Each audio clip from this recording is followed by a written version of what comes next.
Je vous remercie, Monsieur le Président. Monsieur le Président, Madame, Messieurs les ministres, très chers collègues. Madame le ministre, 3 choses que je voulais dire à propos de cette convention. La première, c'est que nous voterons l'autorisation de la ratifier.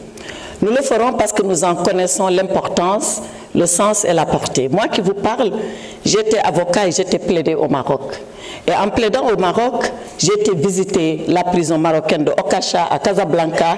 Je sais, c'est une prison moderne, modèle, mais quand on est à l'étranger et qu'on est en prison, on est doublement en souffrance. Donc, la convention, nous la voterons. Deuxième chose que je voulais dire, que beaucoup de mes collègues ici ont relayé. Pourquoi avons-nous attendu maintenant pour la ratification? Ou alors, pourquoi nous n'avons pas ratifié avant? Il faut distinguer entre les relations internationales fondées sur le droit et les conventions internationales et la diplomatie. Parfois, c'est les relations internationales qui nous amènent à signer les conventions. Et c'est la diplomatie qui nous indique d'aller ratifier ou de ne pas ratifier. Est-ce que c'était notre intérêt à l'époque de ratifier cette convention? Est-ce qu'ici on s'est posé cette question?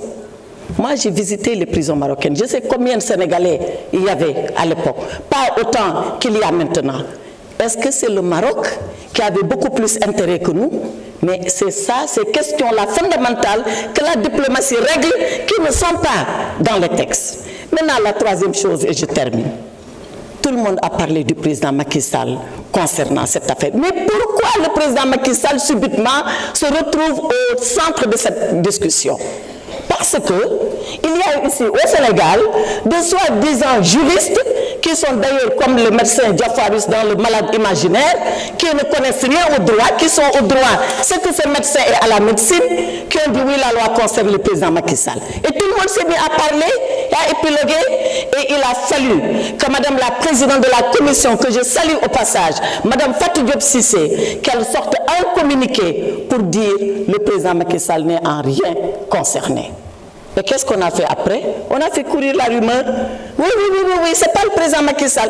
Mais le roi du Maroc lui a demandé de partir. On est parti de rumeur en rumeur, on a enflé cela, on a été chercher un petit site miteux et pouilleux pour dire que c'est eux qui ont dit ça. Et quand la rumeur a fini de s'enfler au Sénégal, qu'est-ce qu'ils ont fait, les Marocains? Les Marocains, ils ont peint le président Macky Sall sur leur mur et lui ont dit « Ahlan wa sahlan ». Ahlan wa sahlan, c'est de Raïs. Voilà ce qu'ont répondu les Marocains. Alors arrêtez ce débat, arrêtez les rumeurs. La rumeur, elle n'a jamais donné à manger à la fin de la journée.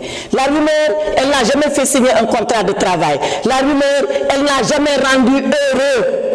Soyons sérieux entre nous et parlons de choses sérieuses et faisons avancer le Sénégal. Ahlan wa sahlan, président Macky Sall. Il a choisi de vivre au Maroc parce que c'est sa liberté. Et il l'a dit avant de quitter le pouvoir. Allez regarder les archives. Chaque fois qu'on lui a dit qu'allez-vous faire, Monsieur le Président, si vous quittez le pouvoir, il a dit je ferai comme mes prédécesseurs. Je quitterai le pays pour ne pas déranger le nouveau pouvoir. Mais je n'irai pas en Europe. Je resterai dans un pays africain. Et il est resté dans un pays africain qui lui a dit Ahlan wa sahlan et qui va continuer à lui dire Ahlan wa sahlan. Donc, Macky Sall sera au Maroc quand que c'est sa volonté. Il rentrera au Sénégal quand il le voudra. Arrêtez les rumeurs. Je vous remercie, Monsieur le Président. Merci beaucoup, honorable. Honorable député Mohamed